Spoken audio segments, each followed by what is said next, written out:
Sí, a palo seco, sin dar las gracias, que las daré después, por supuesto. Quiero empezar con un poema que se llama Museo Invisible. Los cielos y la tierra hablaron de los días y de las noches, y los días y las noches hablaron de la vida y de la muerte, y establecieron que todo lo nuevo se levantaría bajo el cielo, y lo viejo y terminado bajo la tierra yacería. Nadie supo de dónde vino aquel pequeño humano vestido de animal recién nacido, de manos imparables y eterna calentura. Todos le gritaron las leyes de la vida y le abrieron el libro de los muertos, pero él escribió sus sagradas escrituras y decidió ser hermano de nadie, y ponerle nombre a todas las cosas que no eran suyas, y se levantó contra todo lo que era, y sembró la flor de la mentira, y fue ocupando el mundo con sus cosas. Manchando con pintura las piedras ancestrales, aventó en las altas cordilleras su cosecha de venenos y metales. Guardó su miedo funerario en vitrinas de cristales y maderas. Buscó la sonrisa en los espejos y descubrió la vejez y el desamparo. Levantó murallas y fronteras con sangres y esqueletos y se declaró hijo de reyes y dioses infinitos. Pero la tierra vio que no era bueno y enterró sus imperios en la arena del desierto. El mar se tragó sus naves y sus monedas. Las higueras fueron derrumbando sus casas temblorosas y sus duras catedrales. Y la lengua vacuna de los vientos se perdían para siempre el eco de sus vidas y sus labores, el pulso de su fiebre y su locura. Y cuando todo fue terminado, la tierra guardó su testimonio en un museo invisible y silencioso. Este museo invisible del poeta Antonio Parrón me parecía que era un grito bellísimo, elegante, diferente.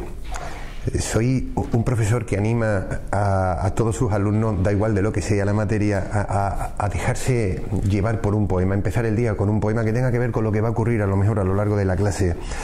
Pienso que dedicarse a la poesía hoy, leer poesía, soñar poesía, escribir poesía es un alegato subversivo al mundo en el que estamos, y me parecía que era imprudente por mi parte, y por eso me he dejado llevar por un grito previo antes de decir: señores, estoy muy contento de estar aquí, pero me parecía tan evidente empezar de esta forma, dando las gracias. Estoy aquí porque quien me llama, tengo la sospecha de que sabe que creo en el mundo. Y he venido con lo mejor de mí, pensando que la revolución, el cambio, las posibilidades están esperándome en la puerta de la esquina. Y este es un día precioso para ello. Por eso, gracias, Javier. He acudido a la llamada de alguien que no sabía muy bien quién era, aunque teníamos vagas referencias unos del otro. Como profesional sí he estado muy encima de lo que ha estado haciendo su actividad profesional y también a través de CENDEAC. Y es la primera vez que vengo a esta tierra y ya estoy seducido por la misma. La entrada ha sido bellísima. Exposiciones en tiempos de crisis. Soy una persona muy afortunada porque he podido dedicarme a una labor profesional que me ha colmado extremadamente, y me veo en una obligación de deuda de tener que decir y defender ciertas cosas. Yo no sé, muchos de vosotros sois consumidores de exposiciones, pero exposición es una palabra verdaderamente compleja. Dice el diccionario que significa, es la acción de exponer algo. En realidad es ponerla en riesgo. Y esto es lo que me parece atractivo. Veo muy poco riesgo en nuestro campo profesional. Seguimos haciendo proyectos expositivos que se parecen todos muy mucho a como los conocimos en su momento. Entonces a mí me gustaría hacer, antes de llegar a donde quiero, una especie de balance recordatorio de qué era esto de montar exposiciones, y antes incluso de montarlas, de qué era eso de vivir las exposiciones. Yo tengo 49 años y es verdad que en casa eso de la cultura era como en cualquier familia que empezaba a crecer viniendo de un pueblo pequeñito a una ciudad un poquito mayor. Mi padre tenía un trabajo como auxiliar administrativo en una caja de ahorros, y yo recuerdo las primeras exposiciones a las que empezamos a acudir siendo muy niño. Se convertía en un acontecimiento verdaderamente extraordinario, algo que cuando me he hecho mayor ha dejado de tenerlo, incluso como profesional. Era entrar en espacios muy especiales, muy suntuosos, con una concepción del orden que me parecía extraño, pero yo recuerdo cómo ya la gente hablaba de una manera distinta, aflojaba el tono de la voz. Es decir, ir a una exposición era ir a un acontecimiento diferente a lo que estaba acostumbrado. Mi concepción como niño del mundo tenía una dimensión y una escala atemperada por la visión de un niño. Y es verdad que ese concepto de exposiciones en mi imaginario tenía mucho más que ver con una isla del tesoro o con una cueva llena de cosas extraordinarias o un vientre de la ballena o un mito de la caverna. Sea como sea, me parecía algo excepcional. Yo después me he hecho creador y me he dedicado profesionalmente al mundo de las exposiciones. Ya desde niño mis padres tenían la costumbre de traernos a todos los hijos algún detallito el sábado cuando iban a comprar la prensa. A mí lo que más me gustaba y con mayor esperanza tenía era la entrega de una cartulina blanca. Y recuerdo que mi mundo de expectación para empezar en esa cartulina blanca era siempre fascinante. Tengo 49 años y no hay un solo día que ante el comienzo de una idea no me sienta vulnerable, no me sienta embriagado, no me sienta frágil y al mismo tiempo no me sienta fascinado por meterme en esa inmensidad. Eso es para mí montar una exposición. El caso es que empecé a dedicarme al mundo profesional del montaje de exposiciones casi de manera azarosa, porque yo he dedicado mi vida entera a ser artista. Y todos mis libros leídos y todo el tiempo dedicado como profesional o como muchacho que empezaba en una carrera era para dedicarme al mundo de la creación. Sigo intentándolo, pero empezaron a llamarme para montar exposiciones de otros artistas. No hay nada peor que tener éxito en algo que no te hace del todo feliz. Yo no quería ser montador de exposiciones de niño. Es verdad que cuando empecé a montar exposiciones me di cuenta que actuaba casi como un artista. Mi primera exposición comisariada y dirigida a su montaje fue en 1997. Alguien pensó que yo podía ser la persona adecuada y en ese momento no me planteé por qué algunas piezas dialogaban de alguna manera interesante, por qué el fondo de las paredes eran determinantes a la hora de mostrar ese trabajo. Simplemente había algo intuitivo que me parecía que funcionaba. Desde el año 97 hasta hoy me he dado cuenta que todo esto se ha profesionalizado muchísimo y yo he formado parte también de ese proceso, no solamente aprendiendo, sino también formando parte de esa especulación que suponía entrar en una disciplina que ni siquiera existía. Sea como sea, las salas de exposiciones empezaron a abrirse para mí de una manera diferente. Yo entraba emocionado en estos espacios, yo iba a ver las exposiciones esperando ser emboscado. Y no era tanto por la obra, sino por la historia que contaban estas nuevas formas de comunicar, hasta que llegó la crisis. Cuando llega la crisis me pilla ya dentro de una iniciación como profesional, pero a mí la crisis me llega un poco antes, la crisis no económica, sino la crisis personal, a la que yo he llamado en algún que otro libro la crisis el mal del visitante de museo, que no es otra cosa que aburrirme como una ostra. Yo, que era devorador de exposiciones, que recién casado, recién acabada la carrera, me marcho a Madrid porque era donde se estaba moviendo todo el mundo del arte y yo tenía verdaderos deseos de saber cómo se hacían las cosas. Yo recuerdo que ya cada martes que quedábamos un grupo de amigos era un placer casi comedido. Iba a los sitios pensando en que ya la emboscada no iba a ser tal, quizás porque ya sabía un poco cómo funcionaba todo esto. Y llega un momento en que terminas diciendo basta, ya sé lo que va a pasar. Y me doy cuenta de que las universidades del mundo, las escuelas del mundo, están llenas de personas como yo, que desearon ser cautivadas y atrapadas, pero que por el motivo que sea han ido desplazando sus preferencias para otras cosas. Por eso cuando me dedico a contar este trabajo me he dado cuenta que el principal impulso que yo tengo que dar es recordar a mis escuchantes, a mis interlocutores, de que este es un trabajo, este es un mundo sexy. Y si por el motivo que sea no lo estamos viviendo de esta forma, es porque algo lo estamos haciendo verdaderamente mal. Estoy hablando de cortejo, estoy hablando de descubrimiento, estoy hablando de perder la seguridad de las cosas que van sucediendo, estoy hablando de que una exposición no puede ser igual a otra, estoy hablando de que cualquier espectador es un mundo fascinante que está esperando ser golpeado o ser cuestionado, y de que no es lo mismo ser de un sitio que de otro.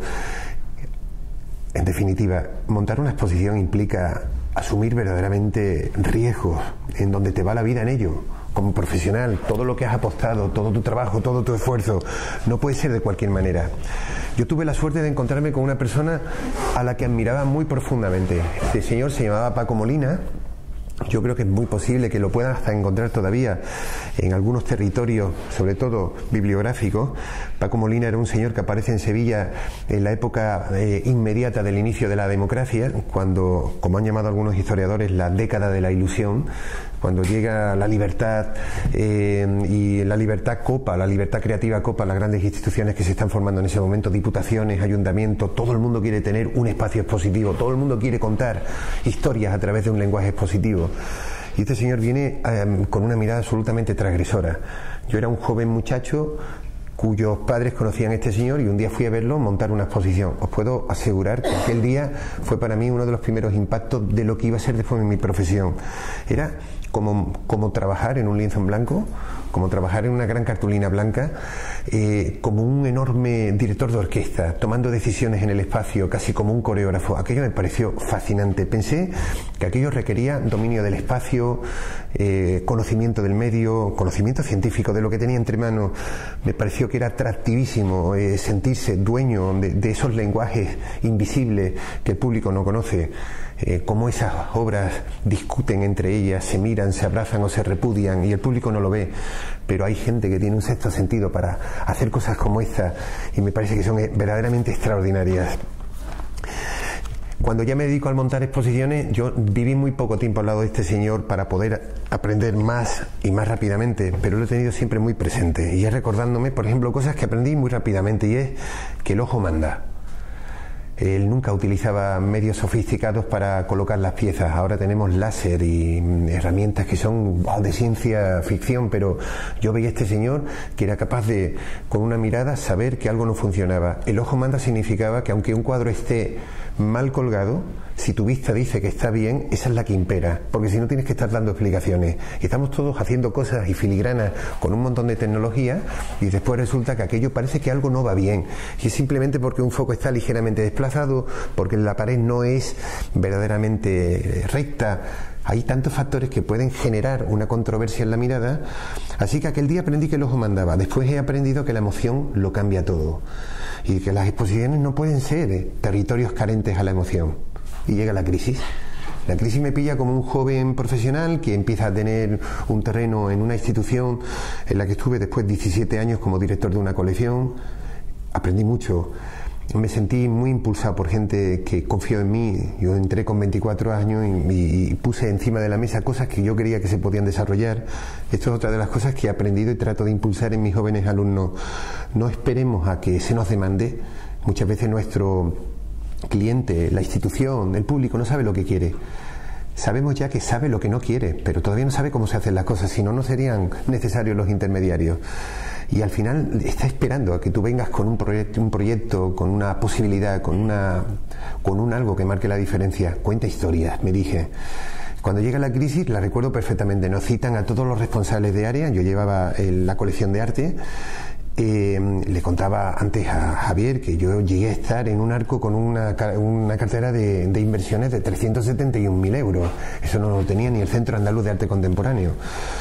El trabajo muy bien hecho. Yo me acuerdo que íbamos a Arco, pues por ejemplo, con unas libretas de trabajo que tenían que ver con artistas que nos parecían interesantes dentro del seno de la colección, y yo manejaba información instantánea de lo que había evolucionado un artista, y si no la tenía porque yo no la sabía, llamaba a Sevilla y ahí tenía un grupo de gente muy joven que estaba trabajando casi en directo la conversación que yo iba teniendo con los galeristas. Era muy difícil que alguien dijera vale 10.000 cuando tú sabías que un artista como ese había estado en el mercado recientemente a 2.000. Algo se había descuadrado y esa información la manejabas con solvencia. Pero llega la crisis. Recuerdo aquel día en donde nos citan a todos para decirnos, señores, recortamos instantáneamente un 25% del capítulo de presupuesto. Yo recuerdo que algunos compañeros empezaron a decir, es que ya tenemos formulados los siguientes compromisos para los siguientes meses. Yo pensé, esto es un reto brutal, nos están poniendo a prueba, sobre todo porque 4 meses más tarde, en el comienzo del siguiente año, nos vuelven a decir exactamente lo mismo, otro 25% del 75% que nos había quedado 4 meses antes. Y ahí entran los llantos, y entran las dificultades, y entran los compromisos adquiridos que no sabemos cómo quitarnos. Aquel día me reuní yo con la gente con la que trabajaba, no solo para decirle lo que ocurría y que necesitaba ayuda, sino para decirle, señores, tenemos que pensar el negocio de otra forma. El mundo de las exposiciones en una ciudad como la nuestra, en Sevilla, se tiene que empezar a contar de una manera distinta. Recuerdo que surgieron cosas que a la postre han sido marca de la casa en las cosas que hemos estado después desarrollando. Crear una serpiente expositiva, por ejemplo, una exposición que nunca cerraba sus puertas, una exposición que entre el programa establecido íbamos adaptando las obras del que se iba con las obras del que entraba, de manera que siempre había una especie de híbrido que iba cuestionando lo que dejaba atrás y volvía a aparecer la nueva narrativa de lo que queríamos contar. Eso nos permitía tener un programa permanente, en constante apertura. Y cuando teníamos que cerrar una exposición, invitábamos a artistas a que se hicieran dueños de un espacio que había que quitar para volverlo otra vez a construir. En definitiva, estábamos especulando. Aquel día me di cuenta de que el mundo de las exposiciones iba a ser muy distinto al que yo iba a enfrentarme como profesional. Cuando yo llego al mundo de la exposición en una ciudad como Sevilla, entro con un muchacho jovencito y me doy cuenta muy rápidamente de que soy un advenedizo. El mundo de las exposiciones, en los años 80, lo copan muy pocas personas de algo que todavía no existe como profesión ni existe como especialización en las universidades, de gente que más o menos tenía buen gusto en colocar cosas en espacio. Pero me di cuenta muy rápidamente que nuestra profesión futura no iba a ser de colocadores de cosas, que íbamos a tener que ser instigadores de historias, íbamos a tener que ser promotores de bellísimas historias de amor para que el público se viera atrapado. No era solo colocar, era contar. Así que me di cuenta rápidamente de que la clave del trabajo de la exposición futura, dependiendo tanto de tantas dificultades, iba a ser el qué. Si no teníamos un qué, íbamos a tener muchas dificultades. Tener un qué, y ahí es donde hay que currarse, ahí es donde hay que hacer el gran esfuerzo. ¿Qué quiero contar? ¿Qué creo que puedo provocar? ¿Qué creo que está necesitando la ciudad en la que vivo? Las personas que vienen habitualmente al centro en el que trabajo. ¿Qué hace falta contar con lo que tenemos? No es otra cosa que decir, señores, conozco la creación de estos jóvenes artistas o de estos artistas más maduros, y con todo esto, ¿qué otras historias se pueden poner encima de la mesa que todavía no se han contado? Porque toda la historia de la vida se puede contar con el arte del día y del presente. Se puede contar los refugiados, se puede contar Chechenia, se puede contar Siria, se puede contar Trump, se puede contar el muro de México, se puede contar el desasosiego de cualquier persona del primer mundo, se puede contar la fantasía de cualquier persona del tercer mundo. Y los artistas hacen su arte, pero los intermediarios pueden tener esa capacidad de llegar más lejos con ese trabajo. Así que no me diga nadie que este trabajo no es fascinante. Puede ser que no lo estemos haciendo bien. Si tenemos un qué, todo lo que viene después es mucho más fácil. Decía Víctor Frank, el psicoanalista, que quien tiene un qué puede soportar casi cualquier cómo. Y ahí es donde entramos después los especialistas, y en eso nos hemos preparado. ¿Cómo contamos lo que queremos contar? Es que no hay dinero. Nunca empecé mi interlocución con ninguna institución poniéndome encima de la mesa lo que yo iba a cobrar o lo que iba a pagarse por una exposición. Así no funcionó, desde luego, mi mundo. Nadie me ha contratado diciendo, Paco, tenemos 300.000, monta una exposición. Es verdad que como profesional vas masticando, vas preguntando, y sabes que hay exposiciones de perfil A, por el tipo de catálogo que usan, por el territorio que ocupan, por de dónde vienen las piezas, y sabes que han tenido capítulos de presupuestos vinculados al transporte o vinculados al seguro que han debido de ser elevados. Y después hay otras exposiciones de término medio. Para eso es solo ser curioso. Yo entiendo que un cocinero, cuando va a una feria, a un congreso de cocina, o cuando va a un restaurante y queda seducido por algo que hace todos los días, pregunta y quiere saber y cuestiona. Y eso lo hacía yo con mi trabajo y no me sentía mal por ello. Entonces yo quería saber cómo podía contar las historias que tenía dentro. Y después surge una pregunta, gracias a la crisis, que no estaba dentro de mis herramientas habituales, y es el ¿para qué? ¿Para qué voy a hacer todo eso? A mí me impactó la primera vez que di como director un máster en Barcelona, en el Centro de Cultura Contemporánea. Ya llevamos 10 ediciones.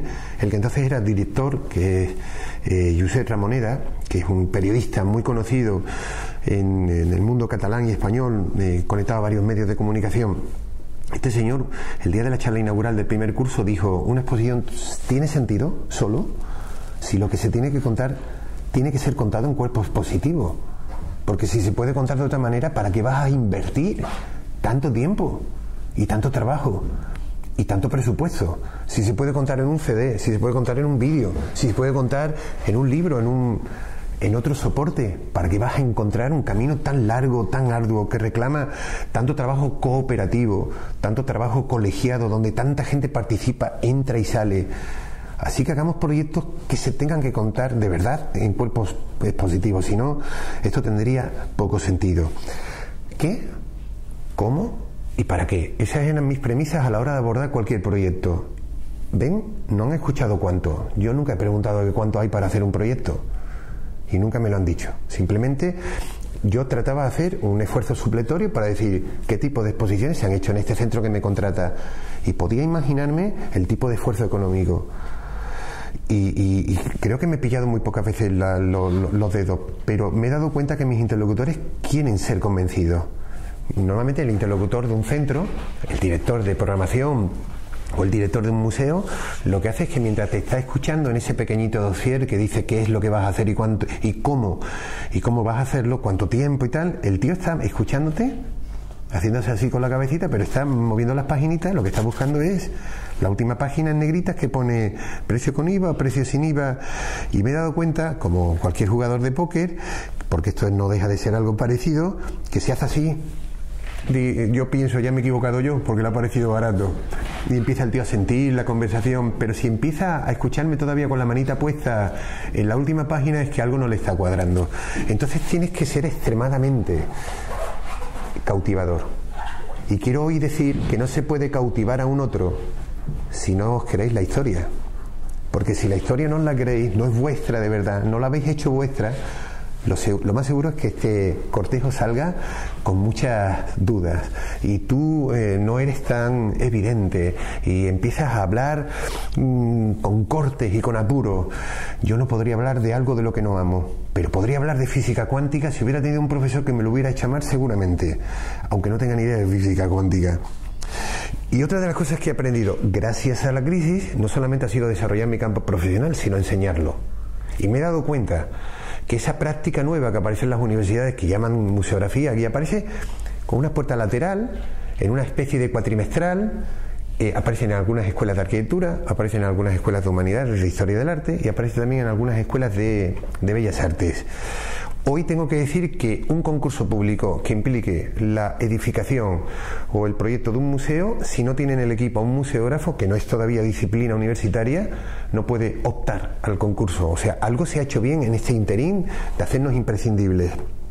Pero también tengo que deciros que en 10 años que llevamos desarrollando la práctica docente de la museografía, ya puedo decir que es antigua y que lo que enseñábamos hace 10 años ya hoy no vale. Estamos hablando de luminarias que han dejado de existir. De verdad, yo voy a sitios en donde lo óptimo no existe.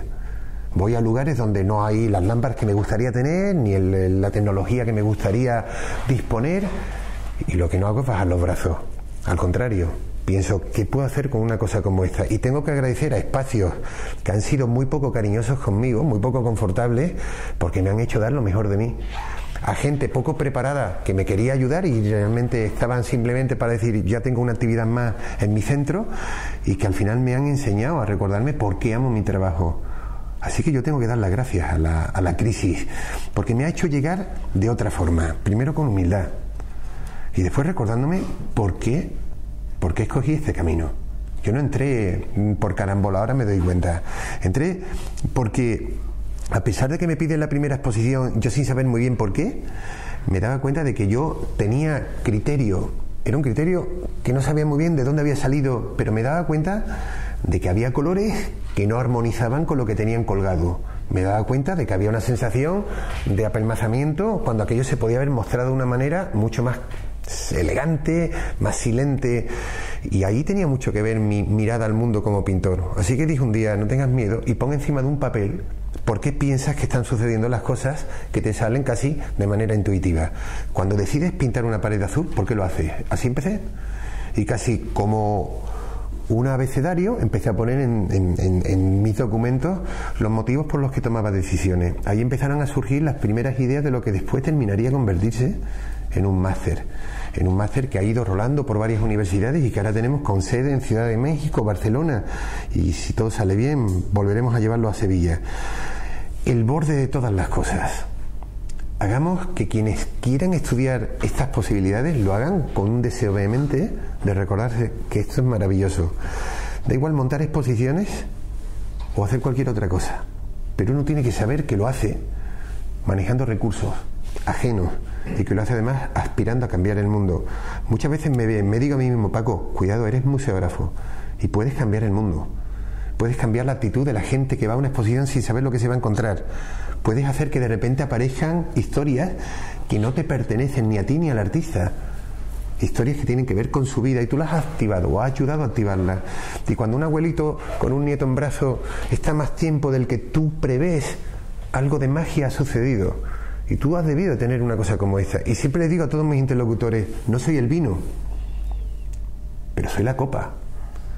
Y ese vino infalible y extraordinario de 200 euros la botella, a lo mejor no podría resistir una mala ambientación, demasiado calor, un vaso de plástico. Y yo hago posible que ese vino sea único.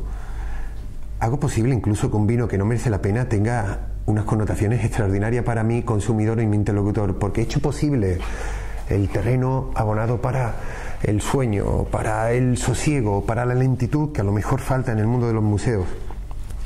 Así que me pregunto cómo van a ser las exposiciones del mañana.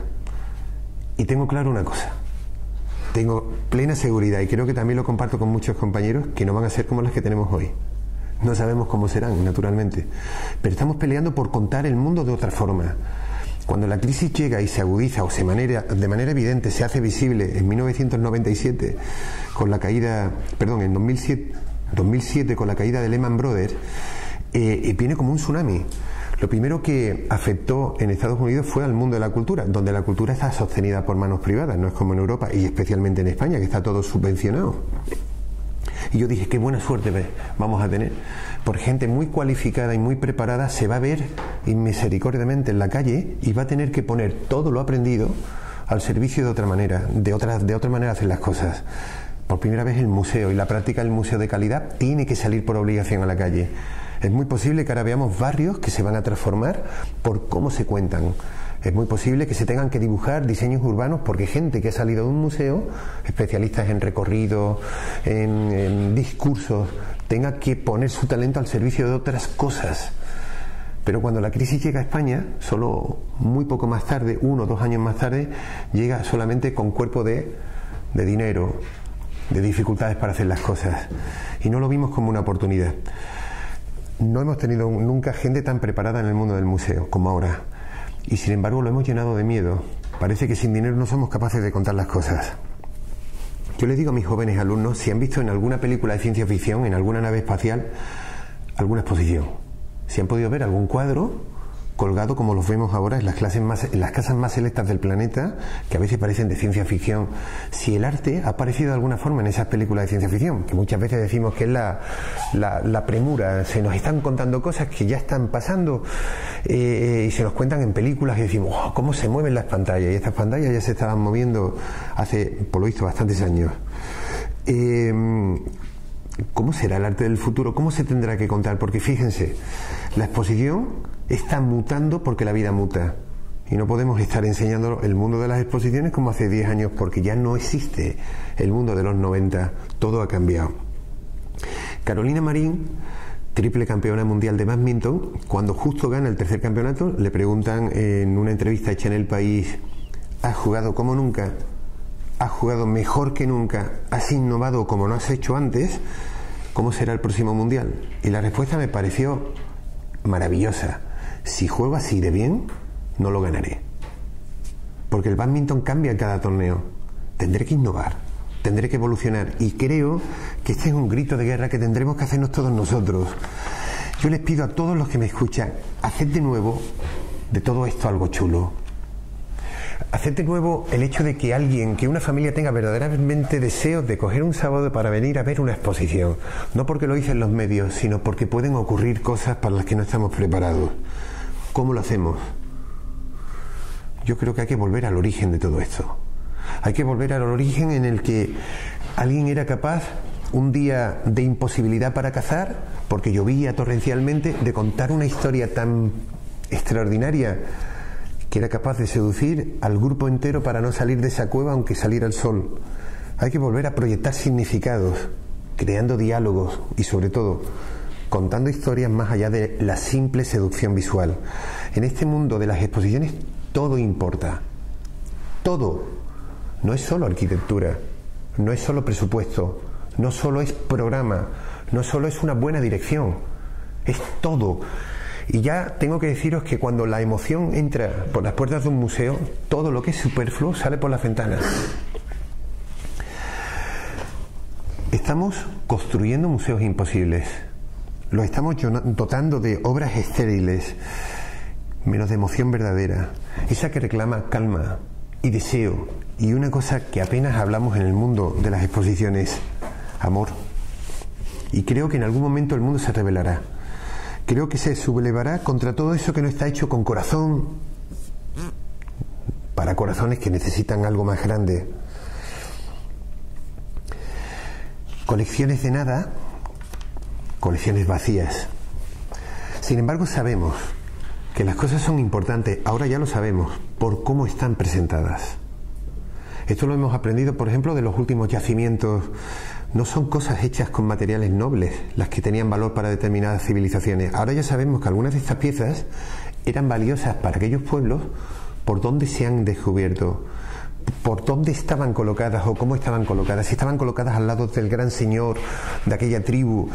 Y resulta que las piedras preciosas para nuestro mundo y nuestra civilización hoy no están en el punto que los generaba, sino mucho más lejos.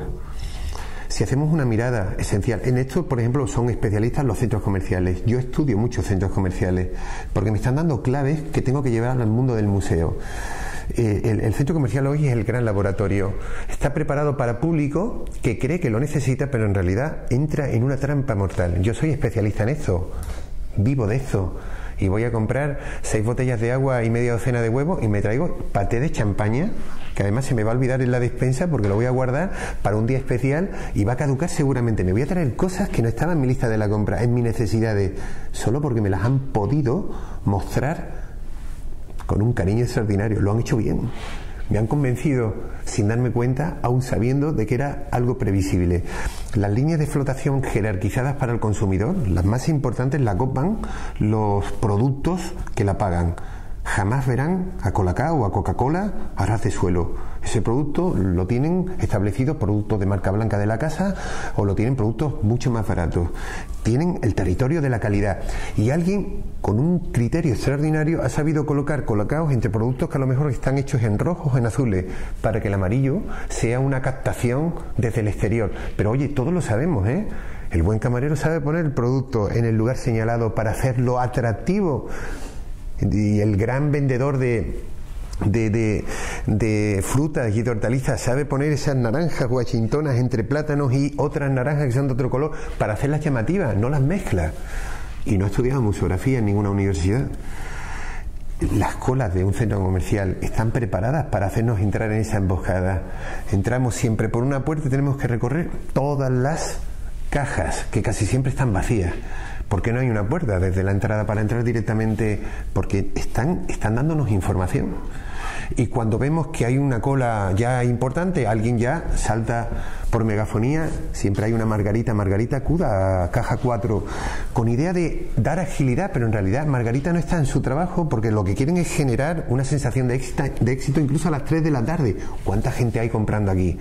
Y nos hacen andar siguiendo el sentido contrario de las agujas del reloj. ¿Para qué? Si lo cómodo es hacerlo al contrario, para despistarnos.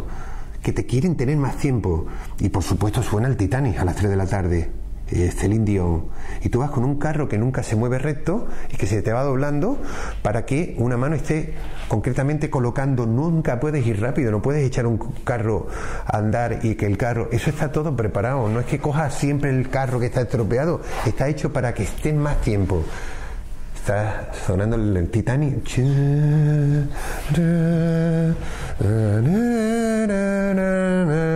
y están metiendo de todo, y a una comodidad y con una tranquilidad tremenda.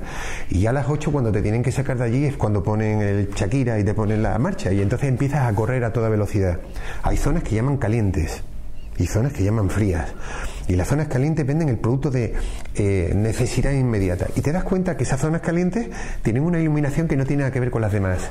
Museografía, señores, esa luz que tiende a lo cálido, a lo reconfortante, que está en las carnicerías. No es una luz que altere el producto, pero es una luz que te atrapa y te relaja. Siempre Todas las vinotecas o bodegas están con una luz mucho más atenuada que donde están los productos de limpieza, naturalmente, que son lámparas de descarga de baja presión. O sea, al final se nos están contando cosas que exploramos por primera vez en el mundo del museo y hay gente que ya le está sacando rentabilidad. Yo quiero pensar que la manera de atrapar en un museo no es solamente esta, es con un deseo de ir más lejos. La crisis me enseñó de que la gente empezaba a no entrar en los museos y había que hacer algo. Así que era yo el que tenía que salir del museo. Empecé a preparar a gente joven que amaba muy mucho lo que hacía para que pudieran contar lo que éramos capaces de ofrecer en un sitio como el nuestro. Vayan a los colegios, seduzcan a los maestros, hagan que los más jóvenes, que son los más cercanos en nuestra cultura visual, sean capaces de tener atracción por lo que pueden ver. ¿Qué están tocando Europa? Vamos a reconvertir lo que tenemos en todo el museo para ofrecer una mirada o un discurso que haga atractivo la lectura de Europa o la lectura del mundo o lo que estén tocando en ese momento en el colegio. ¿Saben por qué lo hago? Porque la historia me ha enseñado muchas cosas. La historia, cuando empezó a contar cómo se hacen las exposiciones, aunque ese nombre aparece quizás más tarde, me doy cuenta de que han ido sucediendo cosas y picos emocionales a lo largo de la historia que siguen hoy todavía vigentes. Por ejemplo, el público como tal no existe. Existe muy tarde. Pero me doy cuenta de que había un público especializado, porque si en las culturas antiguas solo podían entrar en un templo aquellos que eran dignos de la realeza o aristócratas o sacerdotes, contaban y colocaban cosas para que ya hubiera gente que la deseara, que lo cuestionara. Después la cultura griega aportó una cosa que hasta el día de hoy sigue prevaleciendo. Aportó la mirada bella, la belleza, y lo hizo además con un sentido rigurosamente pedagógico. Sigue existiendo exactamente en el modelo de hacer exposiciones. La cultura romana aportó una cosa que os va a sonar extraordinariamente, sobre todo a finales de siglo: poder, posesión. El patricio que venía de un conflicto, de una guerra, lo primero que hacía era hacer una comilona, invitar a sus amigos para decir: mirad qué poderoso soy, mirad lo que me he traído de la Galia. Y cómo colocaba para enseñar su distintivo de poder. No hay un solo despacho en ninguna multinacional del mundo que no esté contando esto que nos enseñaron los romanos. Y en esto saben mucho las exposiciones. La Iglesia aportó una cosa que todavía sigue prevaleciendo, se llama mensaje. Incluso diría también que la alta especialización del público, porque el que no era cristiano no bajaba a las catacumbas, sino era para apresar al cristiano.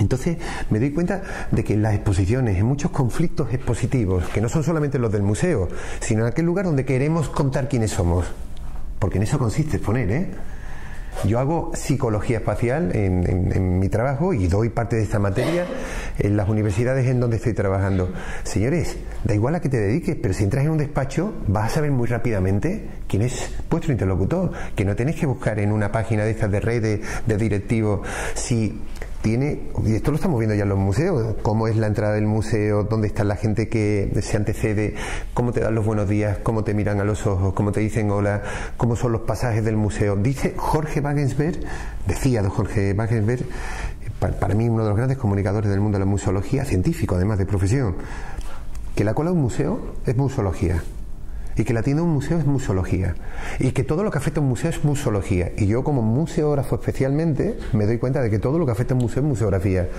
La museografía se ve afectada en la calle por cómo colocan la publicidad, cómo son las puertas de entrada, cómo se gestionan las colas en el exterior, cómo te ven los conductores, cuando pasa el autobús, qué es lo que está viendo. Eso tiene que ver con mi trabajo, no lo dejo al azar. Pero todo lo que va a ocurrir dentro tiene que ver con la museografía, tiene que ver con la exposición. Las colas, los buenos días, la gente de la entrada, cómo se colocan las cosas. La sala de exposiciones, eso era lo relevante hace 25 años. Ahora, en un edificio que se construye, lo relevante no es solo la sala. A veces ni siquiera es la sala, es la cafetería, es la tienda de regalo. Ya sabemos que el espectador de museo, en las grandes superficies museísticas, pasa más tiempo en la tienda que en la sala de exposiciones. ¿Qué le compro a mamá? Le compro la taza donde se ven las hilanderas, le compro un pañuelo de seda que tiene reflejado. Es merchandising. Hemos dejado de ser una necesidad cultural para convertirnos en parte del ocio, en parte del espectáculo, en parte del show y del circo de este mundo estrafalario y vacío. Y créanme, eso sí que es una crisis de verdad, crisis de valores, de emoción. Hacemos cosas expositivas, ¿para qué? Para rentabilizarlas, para que el museo diga tenemos tantas estadísticas de público, hemos ganado tanto dinero en publicidad. La primera vez que entramos en una fusión en la entidad donde yo trabajaba como director de la colección de arte, el nuevo director de Cultura me llamó. La pregunta que me hizo, iba preparado para todo, La pregunta que me dijo fue: en tu área, en tu departamento, en la colección de arte, ¿cuántas veces has salido este año en medios de comunicación? Cuantifícamelo. Y yo trataba de convencerle a este señor que no era lo mismo una página de cultura que una página de publicidad, y que si en El País, en el ABC, en La Verdad, una página vale 20.000, 25.000 o 50.000 euros, no se puede medir por 50.000 euros de ahorro, que no es lo mismo una página de publicidad. Están hablando de mi entidad, que es una entidad financiera, a fin de cuentas, como una entidad que se preocupa por la cultura, por el patrimonio que va a dejar a la gente joven, por lo que está haciendo, por lo que no hace la administración porque no llega hasta ahí y entra una entidad privada. Y eso no se puede cuantificar, no se puede pesar. Y estos son los jefes que tenemos nosotros trabajando. Perdón, déjeme que siga en este proceso de la historia, que se me va a olvidar porque hay cosas que son muy interesantes. El barroco aporta una mirada pedagógica del almacén, del concepto de almacén. Ahora todos los museos se quieren contar como almacén, pero no solo el museo, también lo hace Blanco, lo hace el Corte Inglés, lo hace Zara. Ese concepto de presentación abigarrada. El producto que se quiere vender en un centro comercial no está en la entrada, está más hacia adentro, pero no está escondido. Está para que se vea desde la calle. Lo que pasa es que están atrapando al espectador que no sabe que va a comprarse esa pieza. Y a lo mejor te engancha el precio de la pieza que tienes justamente en la entrada. La ilustración nos dio algo que también me parece muy poderoso. La razón, la intencionalidad. E incluso diría que el conocimiento de lo artístico. El romanticismo aportó identidad. ¿No se dan cuenta de que son ideas, fuerzas que siguen todavía imperantes, como si fueran inventadas de antes de ayer? Contamos quiénes somos en función de lo que enseñamos. Me dijo Fernando Martín, que fue director de mi tesis doctoral hace muchos años, que una colección es un espejo absoluto de quien la posee. Y este fue mi argumento con 24 años para que me escuchara el director general de la entidad a la que fui a trabajar. Déjenme que les cuente a Sevilla y al mundo quiénes sois a través de lo que coleccionáis. Me sentí arropado. El siglo XIX aporta una cosa, aporta una cosa que sigue estando con nosotros, es la democratización. A partir de ese momento ya queremos que todo el mundo venga a vernos. Ya no solamente la gente adinerada, la gente pudiente. Queremos que el pueblo venga y digan, oye, por eso sacamos las colecciones reales de los palacios y de los territorios eclesiásticos, y se democratiza el concepto de museo. Y el siglo XX aporta la fragmentación del pensamiento. Empezamos a ver de que hay otras muchas cosas que estaban siempre aquí y a las que nunca atendimos. Y llega el siglo XXI y ahora se están sacando de la manga la lateralidad. Los grandes museos están mirando en los márgenes de la historia contada, de la historia oficial. Aquí lo está abanderando el Museo Centro Nacional Reina Sofía, con su director, con Borja Villel, pero esto se ha ido expandiendo. Empiezan a mirar ese artista que yo descubro. Pero también no nos dejemos engañar, el mercado está muy presente en todo esto. Y por eso tenemos ahora tanto artista ruso en el Centro de Arte Reina Sofía y tanto artista indio, porque las masas de nuevos consumidores de museo van a venir de estos territorios, es decir, el dinero. Si se fijan, trato de decir que siempre ha sido nuestro trabajo una puesta en escena artificial, siempre, que la neutralidad no existe en este trabajo y de que nada es casual. Y eso, a pesar de que yo entro en un centro comercial y me cogen y me seducen, sé que estoy entrando en un terreno conflictivo. Y cada vez que entro en un establecimiento y me siento agradecido por cómo se me está presentando y envasando el producto, para el que a lo mejor no está dispuesto a consumir, pero que lo estoy haciendo ya, es porque me están entregando mucho de lo que estoy aprendiendo en mi trabajo. Ahora ya usamos incluso una cosa que se llama, o que proviene del marketing emocional. Esto va a entrar en los museos dentro de muy poco. Algún día, dentro de no mucho, los museos se van a contar basados en aromas. Ya no solo las audioguías van a pasar la historia dentro de muy poco. Ya no es contar información del cuadro, es crear territorios experienciales. Bueno, pero qué chulo, ¿no? Se va a poder envasar. Vayan a cualquier franquicia de café, que huele a café en la manzana de enfrente. ¡Wow! Y te entra una gana de café tremenda. No están moliendo café, señores. Es aroma de café artificial, pero está preparado para que nos seduzcan como un canto de sirena. Los museos están preparándose porque lo único que quieren son personas.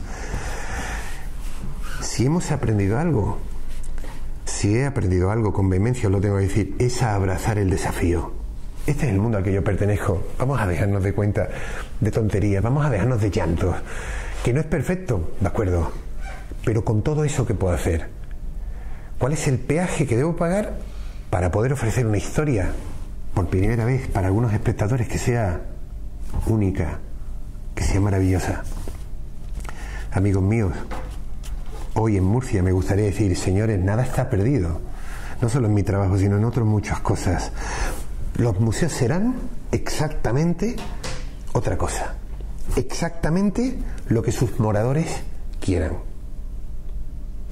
Los de dentro y los de fuera. Los que lo trabajan, los que lo disfrutan, los que lo cuidan, los que lo asean. Así serán los museos del futuro. En los demás se entrará simplemente por hacer peaje de turismo cultural, pero nada más. Los que hacemos posible el mundo del museo tendremos mucho que decir en ese museo que viene. No se trata de sumar cosas dentro del museo, se trata otra vez de volver a soñarlos.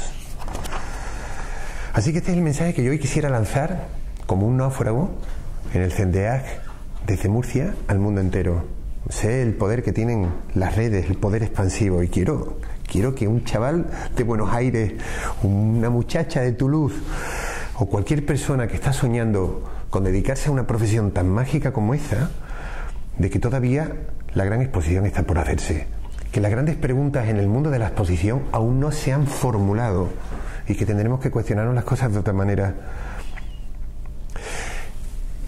Y para seguir, me gustaría hablar de una cosa que para mí ha marcado profundamente la posición que hoy ostento como profesional. Los nuevos museos del futuro, las nuevas exposiciones van a tener que construirse con dos ingredientes que hasta ahora no habían aparecido en escena: ética y profundidad. Ética y profundidad. Señores, el mundo está pidiendo auxilio fuera de estas paredes, pero no demasiado lejos, ¿eh? El mundo se está cayendo en pedazos, de gente que clama que sea escuchado, de que le pongan voz. Y los museos del mundo, las universidades del mundo, los centros de interpretación del mundo, seguimos haciendo las cosas como si esto no tuviera que ver con nosotros.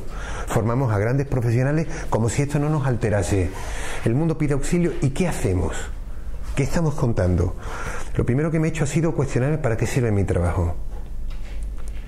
Esta pieza cambió mi vida. Cambió mi vida como profesional, pero cambió mi vida como ciudadano, como persona. Siendo un joven director de una colección de arte, en una feria de estas tumultuosas, no sé si conocen cómo funcionan las ferias, pero en 4.000 metros cuadrados se reúnen 400 galerías, ves a todo el mundo de tu ciudad que no ves habitualmente durante el resto del año, porque trabajas, porque no sales, porque apenas compartes espacios con ellos, a pesar de que ya sigues yendo a las exposiciones, pero ya no hay ese terreno de fiesta que se vivió en los 80, que ya se ha perdido. ¿Se han dado cuenta que todas las exposiciones de este país se inauguran a la 1 de la tarde o a las 12:30 del mediodía?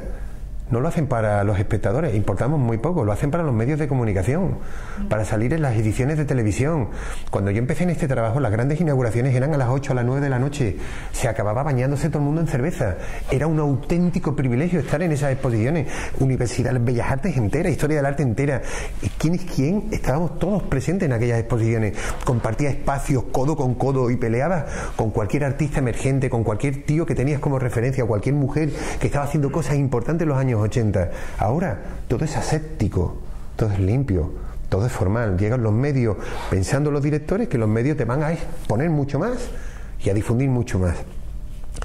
Vas a una feria de arte, todos son voces, ruidos, un montón de cosas, un montón de obras. Hay que estar muy preparado, hay que estar muy bien entrenado, ¿eh? Las moquetas de congreso que terminan con los pies blancos, terminan reventados.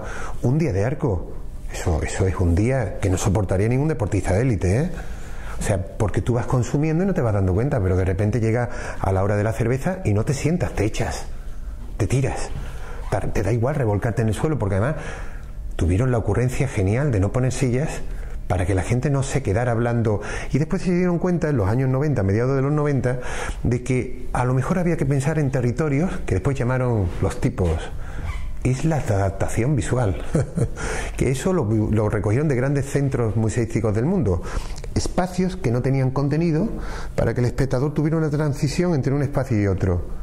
Yo recuerdo que quedé seducido por uno de ellos, en la Tate, saliendo de Pollock, esa pintura abrasadora, eléctrica, espléndida, y antes de entrar en Rothko, con las luces casi apagadas, con esas paredes pintadas de gris, había unos sofás maravillosos mirando al Támesis con unos catálogos llenos de cadenitas, y yo estuve en aquel sitio más de lo que me imaginaba.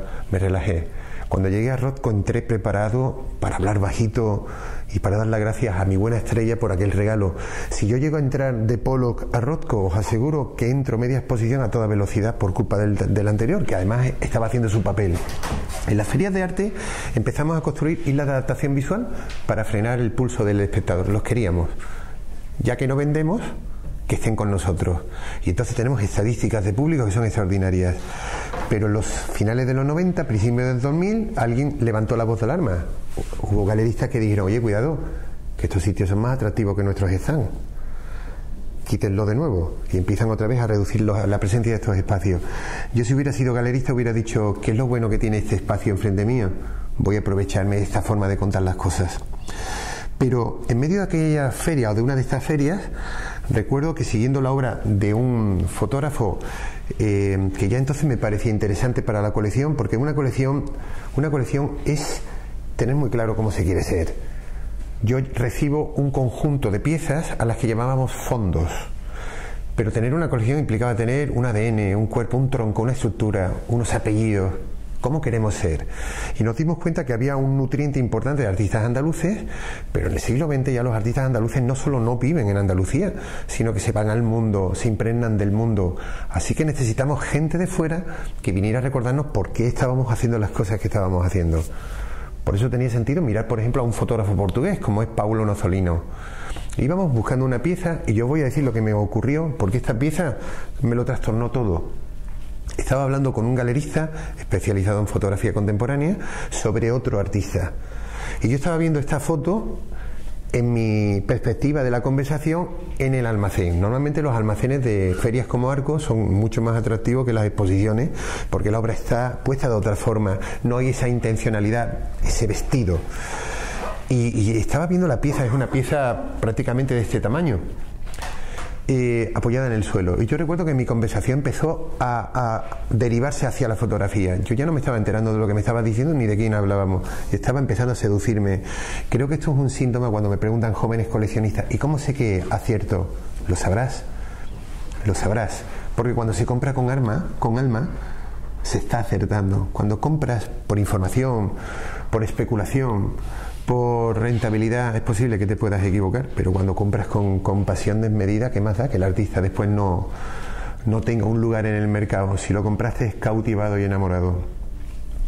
Entonces pregunté de quién era Nozzolino. Hombre, pues nosotros tenemos a Nozzolino en la cartera, estamos con una galería portuguesa, y esta pieza cómo es, cuánto... Bueno, la pieza me sedujo tanto que al final decidí su compra. Llamé a Sevilla, me dijeron, Paco, mira, las piezas están a estos precios en mercado. La verdad es que me pareció un precio mejor de lo que esperábamos. Era la primera de tres ediciones. Las 3 piezas se vendieron aquel año en la feria y pagamos pues menos de 18 veces con respecto a la última de la edición, pues claro, conforme van subiendo las piezas te vas dando cuenta de que el público las instituciones posibles candidatas a comprar se van a quedar con la única que queda. Yo compro la una de 3 a, no me acuerdo si fueron 2.500 euros, y pagaron 18.000 por la 3 de 3, y lo compró un museo americano. Aquello era como un... Cuando yo enseño la presentación de esta pieza, ese día en Arco se la enseño al menos a 15 personas. Las 15 personas loaron la serenidad de la obra, la sutileza, la sensación silente y evocadora. Y yo la enseñé a personas a las que además admiraba y estaban disfrutando. Enseñé esta y otras piezas que estaban ya en fase de compra. Directores de museo, artistas a los que admiraba. No fue hasta 3 días más tarde, cuando la obra llega al almacén de mi colección, cuando un becario, jovencísimo, al destaparla, me dice, ¿que has comprado un niño muerto? Y yo dije, ¿cómo que un niño muerto? O O sea, yo en todo el día que estuve en la feria no vi la muerte en esta fotografía, pero para colmo de males, ninguna de las 15 personas a las que le enseñé, directores de museos, galeristas, a los que le enseñé mi cartera de compra, nadie me dijo, oye, váyate Maduro, un niño muerto. Y es que lo cambia todo es ese trocito de papel en el que yo no reparé. Ese trocito de papel dice Rick Siemir, que es el nombre de ese niño, 26 del 5 de 1991, ex, signo de admiración, 13-15, 6 del 08 del 97. Rick Siemir tenía 6 años cuando entra en la morgue de Sarajevo muerto por un impacto de proyectil o por un francotirador. Me había parecido que la túnica, la tela estaba tan bellamente colocada, tan artificialmente colocada que no pensé que fuera un sudario, pensé que era algo prefabricado, elegante, y que esa mirada entreabierta podía estar entre una vigilia y el sueño. Aquel día empecé a cuestionarme un montón de cosas. ¿Por qué estaba haciendo lo que estaba haciendo? ¿Cómo era el mundo al que yo pertenecía? ¿Qué colección estaba trabajando? ¿Qué clase de persona iba a ser en el futuro trabajando en un sitio como el que estaba? Y ¿sabéis una cosa que hice ese mismo día por la noche? Yo sigo guardando en mi estudio todas las agendas. Esto es puro fetiche. Yo miré la agenda de 1998 que estaba haciendo el 6 de agosto. Y me decepcioné profundamente leyéndome que ese día la única obligación que tenía era comprar un carrete de 400 asas porque me iba a ir de viaje. Y entonces me vine abajo. Y dije, bueno, todo esto tiene sentido para mí. Desde ese momento he tratado de cuestionar mi trabajo desde esta óptica, de ética, de ir más lejos y de pensar que todo esto tiene sentido porque se puede transformar el mundo y de que hay un placer enorme en transformar todo esto. Y ahora ya sé que todo va a depender de los ojos amantes con los que lo quiero abordar. Una buena museografía, señoras y señores, tiene que ser antes de todo, antes de nada, honesta. Y cada proyecto, entiendo, debe generar una reacción atómica en sus consumidores, en sus espectadores. Llevo detrás de todo esto toda mi vida. Yo le he llamado tormenta perfecta. La tormenta perfecta. Necesito pensar que hay algo esperándome que no sé todavía ni qué cuerpo tiene ni cómo está hecho, pero quiero llegar hasta ella. Una tormenta perfecta que genere en un solo espectador, en uno solo, una verdadera transformación. He empeñado mi trabajo y mi presente por algo que todavía no sé el cuerpo que tiene, y sigo persiguiendo ese proyecto expositivo como si fuera el único, el que me está esperando. Hoy he venido a entregarles un mensaje que quiere y que aspira a llegar a las estrellas, y me he dado cuenta que hay una historia que contiene exactamente las mismas dosis de pasión que yo estoy tratando de encontrar en la nueva museografía. Esta historia en este momento está lo más lejos de la Tierra que podáis soñar. Son los dos objetos más lejanos de la Tierra que tenemos ahora mismo, el género humano, lanzada al espacio. Son dos ondas espaciales que fueron lanzadas precisamente en 1977. En 1977, que es el año de Star Wars, de la Guerra de las Galaxias se llamaba entonces. Una película que se hizo con trocitos de hilos de nylon y que ahora nos parece seductora. La Voyager. Los norteamericanos lanzan dos naves espaciales con el único deseo de rebasar los límites del sistema solar. ¿Por qué me parece que las claves de esta charla del CENDEAC están contenidas en esas dos naves? Porque contienen un mensaje que me parece que se parece muchísimo al propósito que tenemos nosotros cuando estamos construyendo un proyecto expositivo. Ese mensaje dice quiénes somos. Ese mensaje tiene la información necesaria, según han entendido, que de encontrarse una fuente de vida extraterrestre lo suficientemente inteligente pudiera comprender quiénes son las personas que habitan la Tierra. Y dicen los especialistas que este mensaje posiblemente no será encontrado hasta dentro de unos 40.000 años, algo inimaginable. Bueno, hay un escritor americano que se llama Don DeLillo que dice que es una distancia que solo la muerte puede llegar a sospechar. ¿Qué dice este mensaje? Dice quién soy. Encargan a un famosísimo comunicador de la época en los años 70, se llama Carl Sagan, que era un tío que salía en televisión para hablar del cosmos, decir qué es la Tierra, quiénes habitan la Tierra y cómo somos. No sé si se dan cuenta de la ambición de un mensaje como este. Posiblemente sea el mensaje más importante que hemos dado como género humano, con un deseo además de llegar tan lejos. me di cuenta muy rápidamente de que yo estaba haciendo exactamente eso cuando hacía mi trabajo. Cuando hago un proyecto expositivo estoy lanzando al mundo un mensaje muy claro que dice quién soy, quién es el mundo al que pertenezco, quién es la institución que está ofreciendo mi talento. La tecnología que usó Carl Sagan, bueno, lo primero que me planteé es cómo era su equipo, porque estoy hablando, en este momento, decir quiénes somos es un trabajo museológico. La museología es una ciencia que dice qué tenemos que contar. La museografía, que es la que suelo practicar, es la que dice cómo vamos a hacerlo. Pero aquí, señores, vamos a sentarnos primero y vamos a decidir qué contamos. Lo primero que pensé cuando me enteré de esta historia, que este tío se había rodeado de los mejores del mundo. Las mejores mentes en poesía, filosofía, religión, cocina, música, arte. Los mejores de los mejores. Después me enteré que lo había hecho durante 9 meses con 5 personas. Entonces dije, tienen que ser 5 osados. Yo como profesional, en este momento, me digo muchas veces, hubiera dado lo que soy por estar en un equipo como ese, lo que sea. Pero después despierto de este deseo y digo, pero si lo estás haciendo, Paco. Cada vez que haces un proyecto, me he dado cuenta de que no hay proyecto ni chico ni grande. De que mientras estaba trabajando para el Reina Sofía, estaba trabajando también por un amigo que quería mostrar sus piezas en un bar. Y os prometo que di lo mejor de mí, con la mayor capacidad en el bar que en el Reina Sofía, aunque en uno me pagaran un dinero y en otro me costara. Sagan usa en ese momento la tecnología más poderosa que tiene a su alcance. Hoy parece que es una ridícula gilipollez. Usó una tecnología que aparece en ese momento, que era la cinta magnetofónica, era el Nova Más, pero se dieron cuenta que la degradación fuera de la atmósfera era tan rápida que tuvieron que dar un paso atrás en la tecnología y decidió optar por un disco de gramófono. Eso ya ni se usaba. Un disco de cobre bañado en oro. Se dieron cuenta que el oro tenía una perdurabilidad de millones de años. Y grabaron en un bajo relieve la silueta de un hombre y de una mujer que contenía un feto. Y la posición de la Tierra en el sistema solar. Ese sistema solar ya se ha quedado antiguo, porque ya hay un planeta que no es y hay 2 que han aparecido con nombres rarísimos. Y la fórmula del agua, del hidrógeno y del oxígeno. Y dentro de ese disco está la clave de esta charla.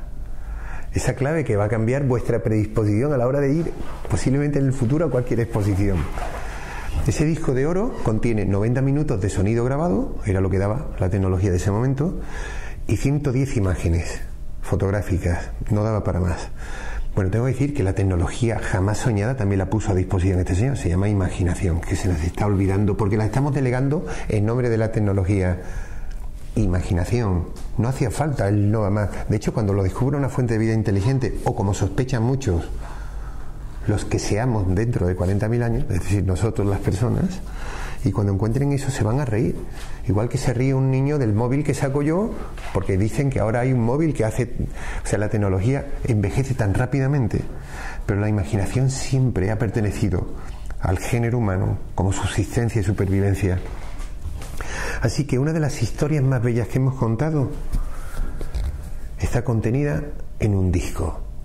¿Qué tenía ese disco? Bueno, pues lo primero que hice fue buscar con obsesión. Lo primero que me encontré fue algo verdaderamente sorprendente. Contenía un saludo. Sí, es que es sorprendente. Ya nos saludamos. Ya vamos a los sitios y vamos directamente a lo hecho. Y contamos exposiciones a lo hecho. Y vamos a contar un proyecto y no pensamos en el receptor. Pensamos en estadías de público. Da igual si van a ser más felices, si van a tener una mirada al mundo distintiva por lo que ha sucedido. Voy a espacios de trabajo que me piden programas de motivación y me doy cuenta de los correos que se mandan. Mándame el dossier que te pedí ayer. Pero no dices hola.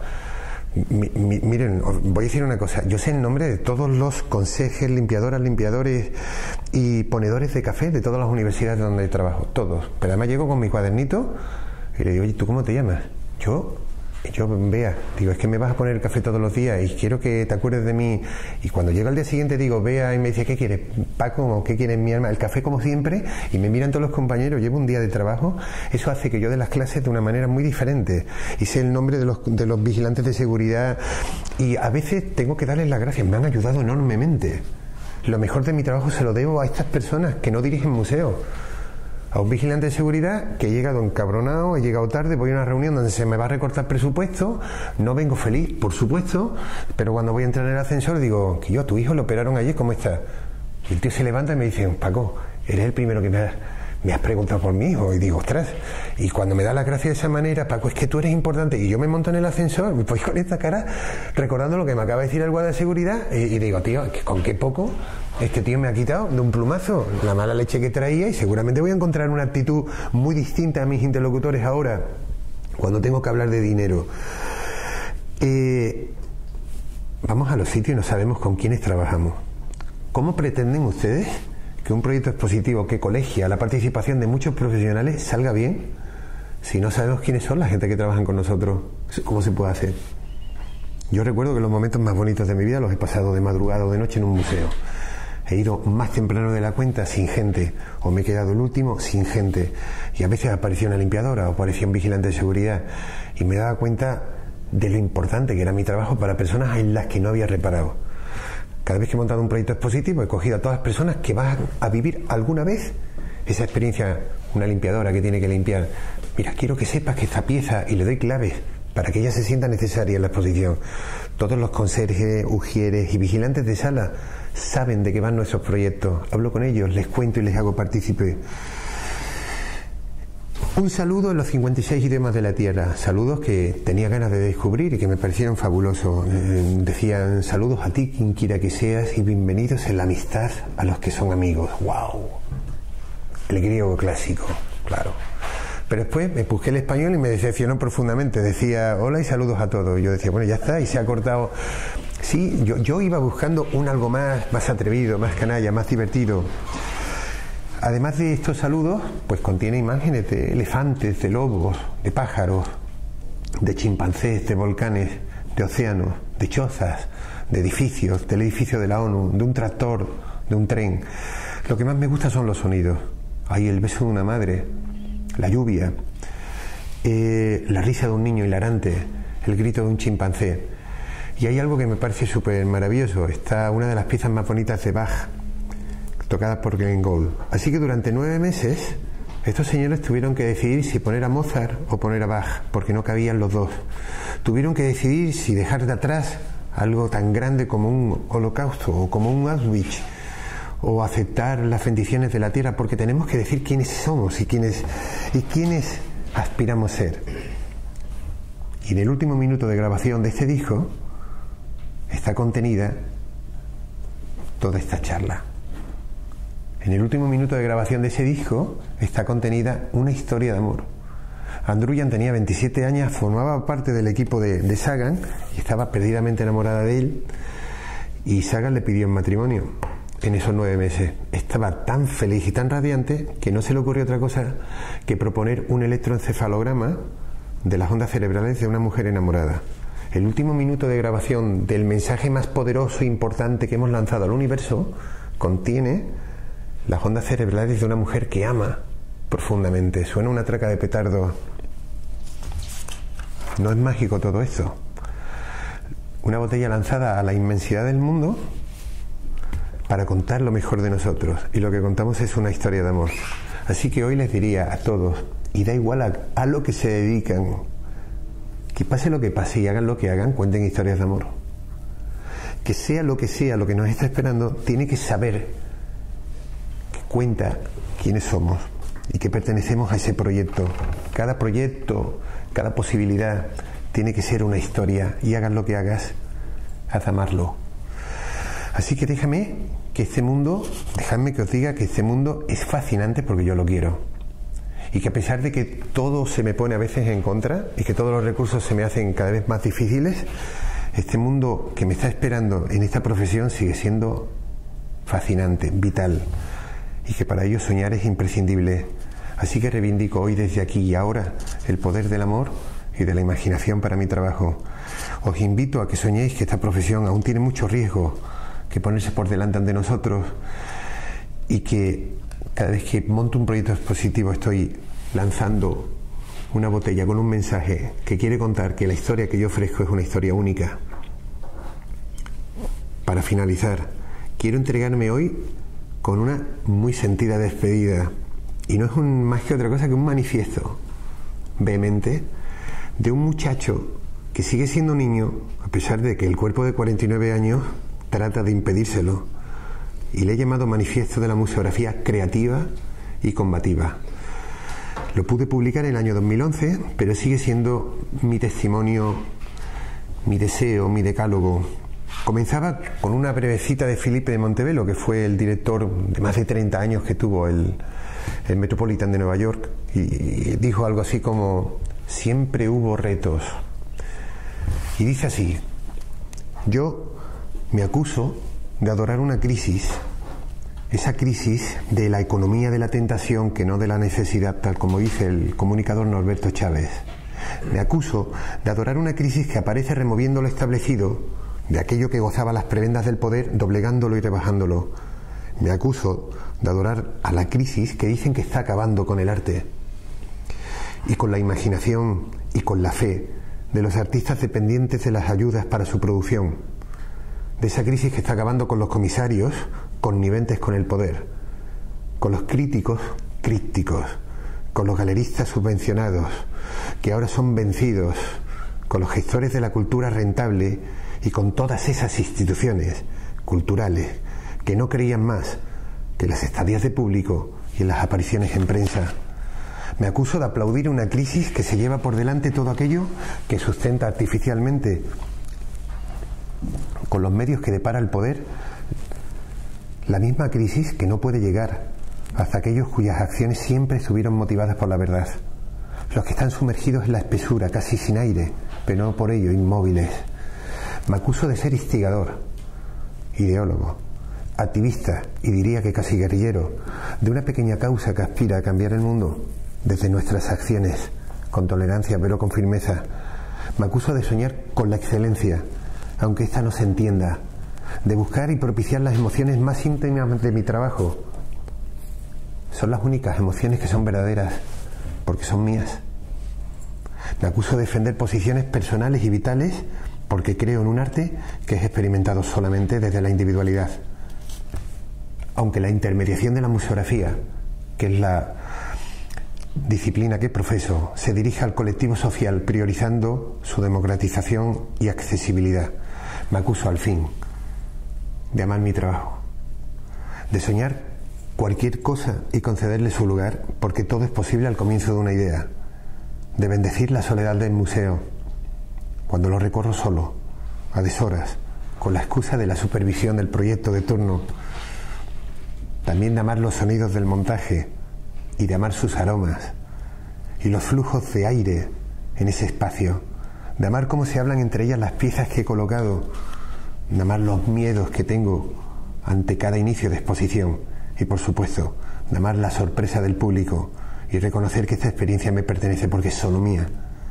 Y si este modo de vivir la museografía y por extensión todo lo relacionado con el arte y la cultura no consigue sus metas, ¿vale? Estoy irremediablemente perdido. Nada más por delante, me digo, y solo voy a poder crecer por dentro. Lo que a un profesional de la práctica cultural le diferencia del resto, es el grado de honestidad que pone en lo que hace.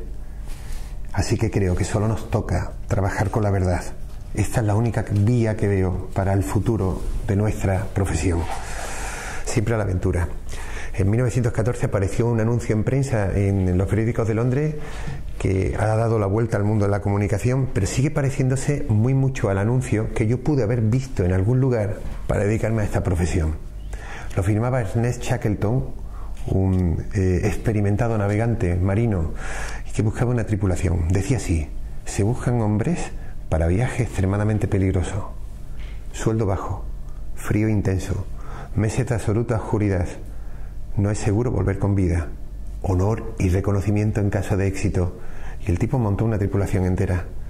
Y me he dado cuenta que mi trabajo tiene mucho que ver con ese frío intenso, con ese sueldo miserable y con, en el mejor de los casos, una pequeña loa, un pequeño aplauso, un pequeño empujón y nada más. Así que esta charla os la quiero dedicar, se la quiero dedicar a todos los que aman lo que hacen, tanto como para darlo todo cada día a cambio de nada. ¿Por qué vine? He venido porque yo juré lealtad al mundo, he jurado servir a la vida, y para ello solamente estoy atendiendo a mi corazón. Me da igual si es montando exposiciones, haciendo cualquier otra cosa. Decidí estudiar arte hace algo más de 30 años. Entonces era un joven que no temía la vida, al contrario, la veneraba. Mis padres me hablaron del miedo, de una profesión que era insegura, y desde ese día solamente puedo ofrecerles un elevado salario emocional, que es el que recibo con mi trabajo. Todo lo bueno que me sucede lo reciben ellos. He soñado mi profesión, mi futuro, y he soñado que vivía de esa profesión con mi talento. He soñado envejecer en un mundo hostil, pero fascinante, justo como el que estoy viviendo. Elegí vivir y así lo hago. Y ahora entiendo por qué lo hice. Por el mismo motivo por el que algunos se han lanzado a la inmensidad del océano sin saber muy bien por qué. Por el placer de hacerlo. Creo que un museógrafo hoy tiene que ser algo muy parecido a un caballero andante, a un Don Quijote, alguien que vaya en busca de contratiempos, alguien que desee provocar las cosas de otro modo, que quiera contar historias. Así han pasado los últimos años de mi vida, como un soplo, 30 años. Todo empezó con mis primeras conversaciones en primero de Bellas Artes, mis primeros cafés, mis primeras cervecitas, mis primeros sueños, mis primeras reivindicaciones, mis primeras revoluciones. Y en ese camino aprendí tanto. En 1988 hice mi primera exposición colectiva como artista. En 1989, un año más tarde, mi primera exposición individual. Tenía 20 años. En 1997 hice mi primera exposición institucional y en el año 2007 firmé Iceberg Tropical, la exposición más valorada por la crítica en el Museo Nacional Centro de Arte Reina Sofía para Luis Gordillo. Esto es todo lo que me ha dado la museografía. Ensalzar y amar lo antiguo y lo nuevo, dice el lema de esta ciudad. Es eso, justo lo que estamos haciendo.